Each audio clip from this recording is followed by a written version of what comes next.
You mentioned logging the footage for your assistant. I'm curious from the process of that, if you don't mind chatting about that, because I think that is a really interesting thing. Especially, I'm a big fan of Gary Vee. I don't know if you're familiar with him, Mhm. but the way that they archive some of his footage, where it's how did they find that clip from 6 years ago about him talking about this? I'm you know what I mean? Like, I have so much footage of all this stuff. Like, I don't know if I could ever go find that video again. And I don't Yeah. not title anything. So, I mean, like individual things. So, I'm super curious on that. Yeah. I mean, I imagine Gary Vee is like a savant of his own, like what he says. You know what I mean? He's probably like 4 years ago, I said Yeah. this at this exact moment. But I think when you're dealing with a lot of footage, it's really like so much about organization for one. So starting with like, a folder within a folder within a folder, whether it's the date or the shoot, and then a camera or B camera, and then making sure that in your camera it has the right date and time. I've had that happen a lot where I'm like, oh, I need to find something. And I remember it was this part of the day and my camera settings are off. And I'm like, all right, I got to scrub through it all. What I learned a couple of years ago, I edit in Premiere. Hmm. I think all editing software probably has this feature, but is labeling colors helps me dramatically. So what I'll do is I'll pull the footage in, put it in whatever folders that need to be, and make it look nice and clean, Yeah, and I like to organize stuff. And for then sure. I put it in a timeline, all of it in chronological order called a string out.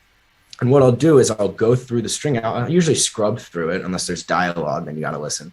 But I'll scrub through it and I'll say, okay, the band, like for example, on tour, this is what I do. Like the band just being the band, they're talking to each other, they're messing around, whatever. I'll label with the number one, and that's like the violet color or something, right?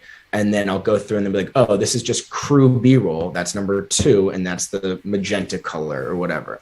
And I'll go through with that. I'll put a little like sticky, or I'll have on the computer, I'll have like a notebook and writing out those things.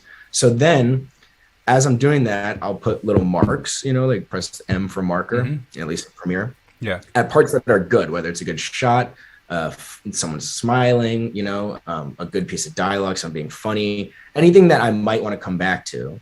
So in this string out now, it's nice and colorful with a lot of different little marks all over the place. The clip, then I'll copy that sequence. I've actually been thinking about talking about this, so it's funny you ask because Oh, perfect. Look at this. yeah, I'll copy that sequence. I'll make a new sequence. I'll delete all the files in the sequence, not in the footage, but in the sequence that doesn't have a mark. And I'll put them all together. So now I've got a string out and a best string out. The string out's all the footage. The best string out is strictly things that are good or have good moments in them. And they're color coded. So I know when I look at it, be like, okay, there's some of the performance, there's some of an interview, there's this. And that's how I'll generally start Mm. logging. But I just so everyone knows too, you don't edit off of those. You got to make copies of them because the moment you go, oh, I've got my best string out, and then start cutting it up, if you have to go back or find things or delete things, you don't have another version. So just take those two string outs, put them off to the side, copy them, and then you can edit and take those apart. That's how I usually go through it. I love that, man. There's some good nuggets in there for any video editors Yeah. on that are watching this. That no, it's so true, man. I love that. That is cool. And I'm definitely gonna steal some ideas from that.